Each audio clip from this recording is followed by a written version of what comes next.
Hi guys! So for today's video, may release na naman tayo ng 2025 Montero Sport GLS Automatic. So eto na guys, nire-release na natin kay client. So si client is galing pa sa San Fernando, Pampanga. So dumayo pa talaga si client dito sa Manila branch namin para ma-avail yung mga freebies na ibigay natin sa mga kliyente nag-a-avail ng Montero Sport na i-transform natin guys to Black Series looks. So pakita ko muna sa inyo guys yung mga ibang kinabit na mga accessories. So nagpipicture lang muna si client guys. Yan. So Montero GLS Automatic. So may free 1 month si client na na-avail. So this month of November guys, pay after next year na si client. So, makakapag-ipon pa talaga siya ng monthly amortization niya. So, sobrang baba lang guys ng down payment na dinown ni client. And naka-avail na talaga siya guys ng ganitong unit. So, Montero Sport GLS Automatic na 2025 model.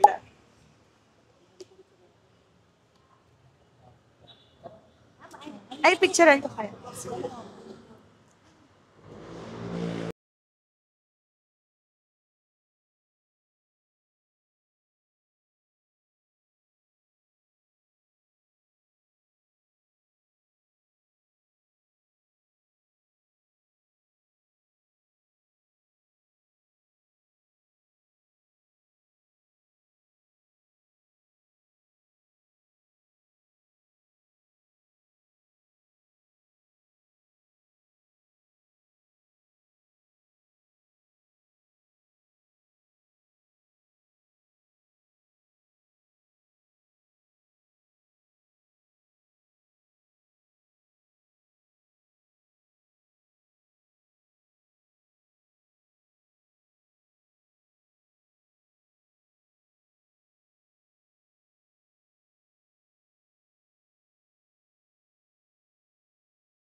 So, talagang kung ano yung sinabi mo sa akin, sir, na picture last time,